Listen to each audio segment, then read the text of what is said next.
I'm riding my bike across Africa, and today I'll be cycling in 3 countries in one day. Where we left off was that the border that we're supposed to be crossing today into Guinea is closed, and so we need to figure out another way to get into the country, whether that's turning back around, trying to cross through Liberia, or something else. And after thinking it over and talking with a few more police last night, we decided to try our way with Liberia. This is pretty new for me. Obviously, land border crossings are tricky as it is, especially when you throw in a border conflict and a border being closed into the mix. So basically the plan is we have to get stamped out of Sierra Leone, get to the Liberian side, ask them for an emergency travel permit or a 7-day little transit visa, which will allow us to cross the 3 miles we need in Liberia to get to Guinea. So we got stamped out of Sierra Leone, crossed into Liberia, cycled like a minute up the road to the border post there. The guys were super nice to us. Alex explained the whole situation to them, and they very quickly and easily gave us the transit stamp, which was so nice. That was the part of the plan I was like the most stressed out about. So once we got that, I was feeling pretty confident that the whole plan was going to work.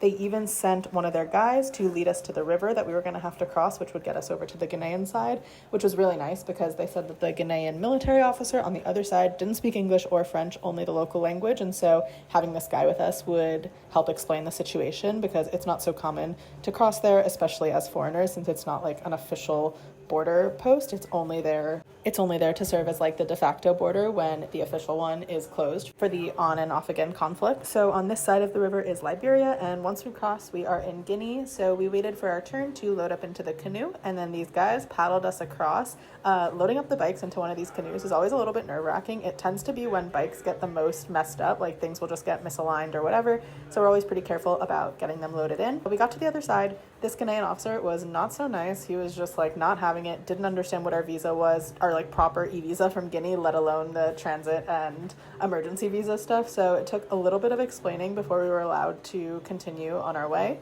We said bye to the nice Liberian officer who showed us the way. We followed his directions through a few narrow roads. There were a few turns that we had to take and they weren't showing up on our GPS yet, so we were trying to pay very close attention. Also, the hills were just brutal again today. I am so looking forward to pavement. It can't come soon enough.